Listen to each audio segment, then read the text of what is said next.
Bonjour à toutes et à tous, aujourd'hui on se retrouve pour évoquer le 11e chapitre du livre d'Elisabeth Kubler-Ross et de David Kessler qui est la leçon de la patience. Le père de Jessica était de ceux que l'on rêve d'avoir, drôle, aventurier et un peu malicieux. Mais il était aussi imprévisible, car il lui arrivait de disparaître pendant des semaines et même des mois. Âgée de 14 ans à l'époque où ses parents se sont définitivement séparés, Jessica demeura proche de lui. Sa mère lui expliquait les absences de son père sans le charger de tous les péchés. Il est comme ça, c'est tout, ça n'a rien à voir avec toi. Jessica savait à l'avance quand son père allait partir car il avait pris l'habitude de lui offrir un cadeau avant. Et chaque fois qu'elle s'apprêtait à l'ouvrir, il l'en empêchait et lui disait, en lui disant « Patience, Jessica, c'est un cadeau pour plus tard ».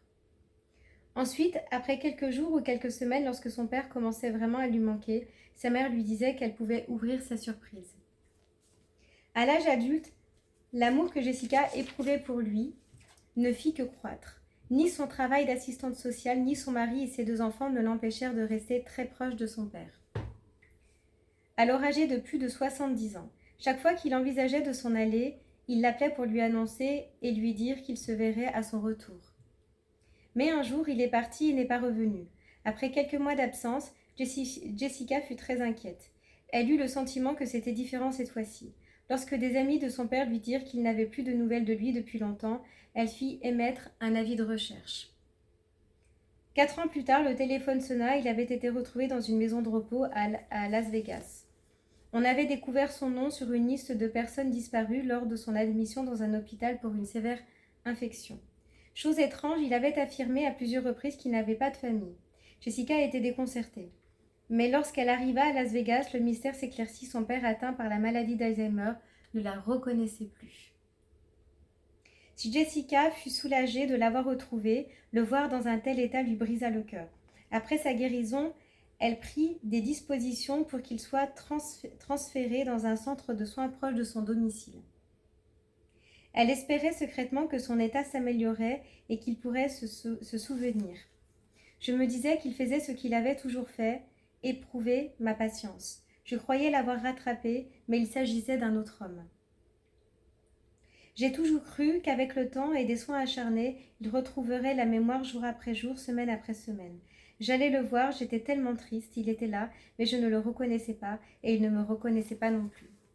La seule chose qui me reliait encore à lui était la patience dont je devais faire preuve pour m'occuper de lui. Je voulais croire que mon père se trouvait là quelque part, dans son métier d'assistante sociale.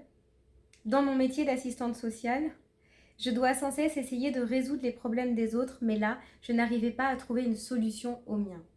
La seule chose que je pouvais faire, c'était de faire preuve de patience. L'état de son père continua de se détériorer lentement. Il attrapa une pneumonie et mourut peu après. 1 an plus tard, alors qu'elle préparait un vide-grenier, Jessica tomba sur son vieux répondeur téléphonique. Sa voix se met à trembler lorsqu'elle évoque ce souvenir. J'ai voulu voir si l'appareil marchait encore avant de le mettre en vente. Je l'ai branché et ai appuyé sur le bouton message. Je fus abasourdie car c'était le dernier message de mon père. Je l'avais écouté la dernière fois qu'il s'était évanoui dans la nature, mais jamais qui s'était évanoui dans la nature, oui c'est ça, je doutais de ce mot, je ne sais pas pourquoi, mais jamais depuis lors. Il disait ceci: Jessica ma chérie, je voulais juste te faire savoir que je suis partie. J'espère que tu penseras à moi pendant mon absence. Je pense à toi tous les jours, même si nous avons rarement l'occasion de nous parler. Je sais que tu t'inquiètes pour moi, mais je veux que tu saches que je suis bien là où je suis. Je t'aime profondément et j'ai hâte de te revoir. Elle essuya ses larmes, puis dit: il a toujours été comme ça, il voulait m'apprendre la patience. Une dernière fois, il m'a laissé un cadeau pour plus tard, dans la vie, certaines circonstances. Une maladie d'Alzheimer, par exemple, nous font progresser sur les voies essentielles de la patience et de la compréhension de l'autre. Parfois, ces vérités concernent plus les proches que le malade lui-même. La patience est une leçon particulièrement difficile, peut-être la plus frustrante, surtout en ce qui me concerne. J'ai toujours été extrêmement occupée, sans cesse en mouvement, parcourant des milliers de kilomètres chaque année pour visiter des malades et donner des conférences, sans parler du temps consacré à mes livres et à l'éducation de mes enfants. Ma paralysie m'oblige à me déplacer en fauteuil roulant avec l'aide de quelqu'un et il m'a bien fallu apprendre la leçon de la patience. C'est très dur pour moi, mais j'ai compris que lorsqu'on est malade, on n'a pas d'autre choix. Quand je me sens assez bien, je sors avec une amie, mais j'ai envie de me promener, d'aller plus vite que me le permet ma chaise roulante. Parfois, nous allons dans un magasin et quand quelqu'un s'approche, j'ai l'impression de lui bloquer le passage. Un jour, alors que j'étais allée acheter des vêtements d'hiver, mon ami m'a laissée dans un coin du magasin pour aller fureter dans un autre rayon. J'ai dû patienter le temps qu'elle revienne. Aujourd'hui, il m'arrive souvent d'être obligée de faire ce que je déteste le plus, attendre. Lorsqu'on est malade ou handicapé, on doit prendre son mal en patience dans toutes les circonstances de la vie. Je suppose qu'il en sera ainsi tant que je n'aurai pas appris à fond cette leçon. Apprendre à être patient, c'est aussi comprendre que l'on ne peut pas toujours obtenir ce que l'on veut. Vous ne réaliserez jamais tous vos désirs, mais sachez que vous obtiendrez toujours ce dont vous avez besoin, même si cela ne correspond pas à l'idée que vous vous en faisiez. De nos jours, les gens veulent des solutions immédiates à tous leurs problèmes. Il existe des services de dépannage jour et nuit et des commerces ouverts 24 heures sur 24. Si on a faim, on peut toujours trouver quelque chose à manger, depuis les plats à réchauffer au micro-ondes jusqu'au drugstore et autres restaurants ouverts toute la nuit. Quant à Internet, qui sait dans quelle mesure cette nouvelle technologie ne va pas exacerber notre patience. Après tout, il n'est même plus nécessaire d'aller dans une librairie pour commander un livre ni d'aller visiter des appartements pour choisir son nouveau domicile. Tout est disponible instantanément. Les gens ne savent plus attendre ni même ce que ça veut dire. C'est vrai qu'il est agréable d'obtenir ce qu'on veut immédiatement, mais le fait d'être capable de patienter est important. Des études ont montré que lorsqu'on donnait à des enfants la possibilité de choisir entre manger un biscuit immédiatement ou en avoir deux une heure plus tard, ah oui, je l'avais vu cette étude dans mes études de psychologie, justement, c'était drôle. Je me souviens, il y avait une étude qui s'appelait l'étude du marshmallow. Mais bon, donc pour reprendre, des études ont montré que lorsqu'on donnait à des enfants la possibilité de choisir entre manger un biscuit immédiatement ou en avoir deux une heure plus tard, ceux qui étaient capables d'attendre réussissaient beaucoup mieux dans la vie. La patience est manifestement un atout important, pourtant nombreux sont ceux qui perdent leur calme devant leur four à micro-ondes ou qui s'énervent si le développement de leur pellicule prend plus d'une heure. Le problème va bien au-delà de la gêne provoquée par l'attente. Rares sont ceux qui sont capables de se contenter de ce qu'ils ont ou d'accepter leur existence telle qu'elle est. Les gens ont constamment envie d'améliorer leurs conditions de vie, persuadés que le bonheur rime avec transformation. On fait généralement une différence entre ce qui n'arrive pas assez vite et ce qui ne se déroule pas selon ses désirs. Pourtant, ces deux idées ont la même origine. Elles sont fondées sur le sentiment que la situation est mauvaise telle qu'elle est. À quoi cela sert-il donc d'être patient ? La clé de la patience réside dans la prise de conscience que tout est comme il devrait être, que chaque événement fait partie d'un plan d'ensemble. Il est facile d'oublier cette réalité et c'est pourquoi tant de gens s'efforcent d'infléchir le cours des choses qui autrement auraient eu des conséquences positives. Au terme de leur vie, certains acceptent la mort avec détachement, tandis que d'autres s'impatientent et veulent absolument connaître la date de leur dernier jour. Il suffit de leur dire qu'ils ne mourront que lorsqu'ils seront prêts pour qu'ils soient rassurés. De même, vous ne vivez une expérience donnée que lorsque vous y serez prêt, quand vous aurez compris que les choses se déroulent comme c'était prévu. Sur le plan philosophique, la patience est comme un muscle que l'on doit exercer régulièrement. Si on n'utilise pas quotidiennement ce muscle, par exemple en cuisinant soi-même au lieu d'utiliser le four à micro-ondes, il sera atrophié pour affronter les grandes difficultés de la vie. C'est pourquoi il est si important de comprendre que la guérison est un processus continu. Comme l'esprit cherche constamment à changer le cours des choses, on a besoin d'être certain que la vie se déroule comme elle le devrait. La réalité est que l'on peut l'accepter telle qu'elle est en sachant qu'une patience profonde apportera paix et guérison. Selma Chimel, une animatrice de talk-show qui a survécu à un cancer, cite dans son livre Cancer Talk un mot de son père. Nous croyons que c'est notre réveil qui nous tire de notre sommeil chaque matin, mais en réalité c'est Dieu qui décide de le faire. Nous croyons nécessaire de régler notre réveil, de vérifier à 2 reprises son bon fonctionnement. Nous avons oublié qu'il existe un plan d'ensemble bien plus vaste. C'est Dieu qui décide de nous réveiller ou non encore une fois. C'est cela, le plan d'ensemble, qui nous échappe. Ce muscle que nous n'utilisons pas. Bien sûr, réglez votre réveil, mais gardez à l'esprit que la réalité est bien plus complexe que vous ne le pensez. René attendait les résultats d'une biopsie. Cette attente lui était insupportable. Elle me confia son tourment. Pourquoi est-ce si long? Pourquoi ne peuvent-ils pas accélérer les choses? Et si ça prenait 10 jours? Et si mon médecin oubliait de me rappeler? Qu'on le veuille ou non, lui ai-je répondu, il faut attendre 2 jours. Au lieu de passer votre temps à lutter vainement contre cette réalité, demandez-vous si vous n'avez pas quelque chose de plus important à faire d'ici là. Vous pourriez ainsi découvrir beaucoup de choses sur la vie. Si les résultats n'arrivent pas en temps voulu, vous pourrez toujours appeler le médecin pour lui faire part de votre inquiétude. Être patient, ce n'est pas être victime, ce n'est pas être impuissant, ce n'est pas accepter passivement d'être maltraité ou de souffrir terriblement. On peut être en pleine possession de ses moyens. La réponse rassurante arriva en temps voulu. J'ai appris quelque chose sur mon pouvoir, dira René plus tard. J'ai appris à vivre avec mes émotions, à écouter les messages que l'on m'envoyait, à avoir confiance dans l'univers et en moi-même. J'ai compris que jusqu'ici, je ne me croyais pas capable de trouver et d'utiliser ma force. J'ai découvert aussi ce que je devais réparer en moi et ce que je pouvais accepter. Ce fut vraiment une grande leçon. René fut en mesure d'accepter la réalité de cette attente qui la rendit plus forte et lui permit de découvrir de nombreux aspects inconnus de son être. Le plus important, c'est de trouver son propre pouvoir. Si l'on est agressé, il faut réagir et dire « non, là, ça ne va plus ». Mais quand c'est la vie qui dicte le scénario, il faut trouver le moyen d'accepter paisiblement la situation telle qu'elle est.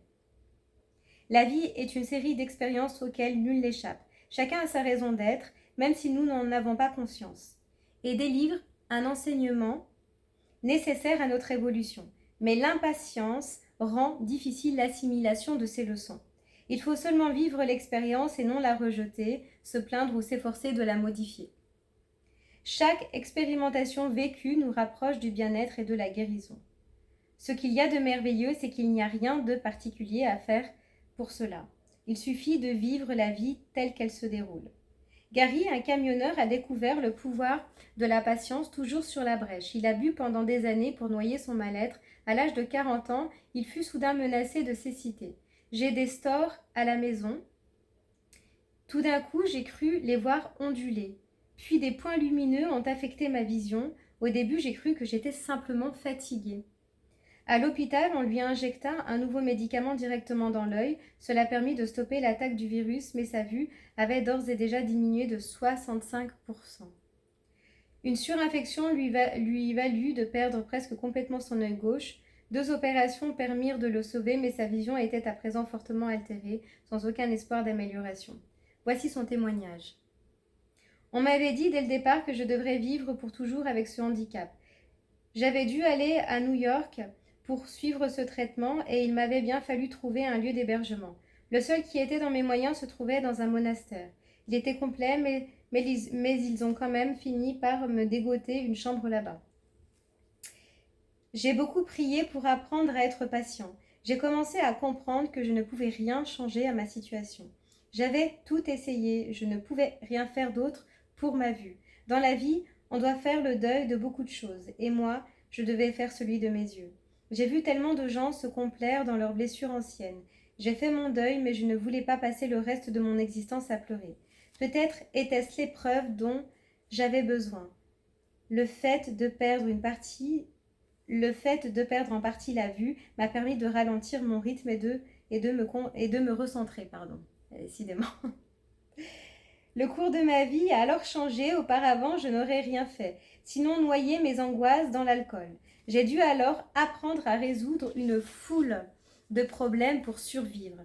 Comme personne ne s'occupait de moi, il fallait bien que je le fasse moi-même. Je devais apprendre à rêver, à me fixer des buts. Cela m'a obligée à m'impliquer davantage dans mon existence et à l'apprécier beaucoup plus. J'adorais jouer au billard, mais je me suis dit que ce n'était plus pour moi. Toutefois, avec un peu de pratique, j'ai retrouvé ma capacité de jouer. À Los Angeles, où je vis, les gens sont très impatients. Ils n'ont jamais le temps, ils sont toujours pressés, pressés. J'étais comme eux, mais maintenant j'ai compris que le temps est là pour que nous en profitions. Et il y a tant de choses dont on peut jouir dans la vie. D'une certaine manière, je vois mieux aujourd'hui qu'avant ma maladie. Je vois plus en profondeur. Il le faut d'ailleurs, je cherche ce qu'il y a de drôle et de bon dans chaque chose. La plupart des gens sont incapables de voir les bons côtés de la vie ou ses aspects cocasses, car ils n'ont pas la patience de regarder. Ça, c'est un beau témoignage aussi. Pour apprendre la patience, la première étape consiste à cesser de vouloir changer le cours des choses, à prendre conscience que tout a une raison d'être, même si c'est parfois difficile à croire.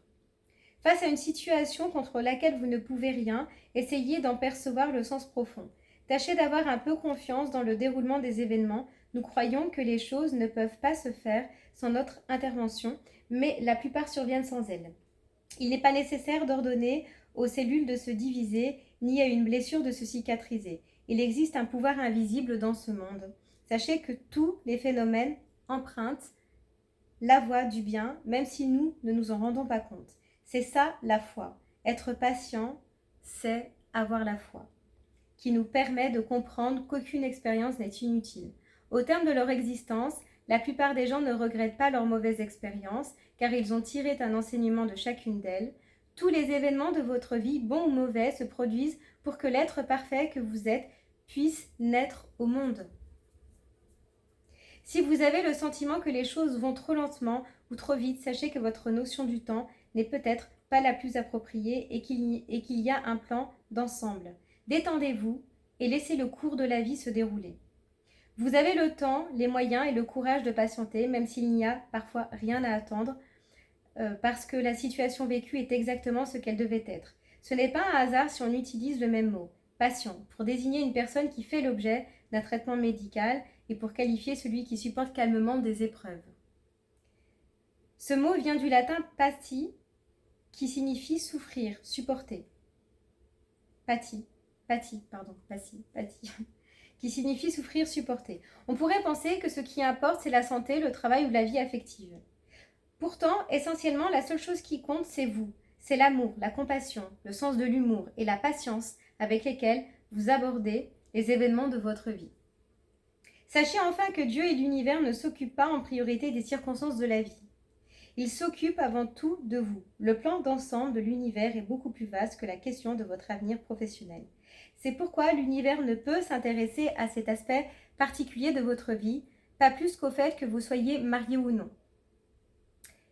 Il s'intéresse davantage à votre rapport, à l'amour, qu'aux détails de votre vie sentimentale, à votre expérience de la vie, quelles qu'en soient les circonstances, qu'à votre état de santé. L'univers est concerné par ce que vous faites et il induira dans votre existence, dans n'importe quelle situation, à n'importe quel moment, ce dont vous avez besoin pour devenir vraiment vous-même. La clé de votre équilibre réside dans la confiance et la patience. Je vous remercie de m'avoir écouté et je vous dis à très bientôt pour évoquer le 12e chapitre qui est la leçon du lâcher-prise. Merci à vous et prenez soin de vous.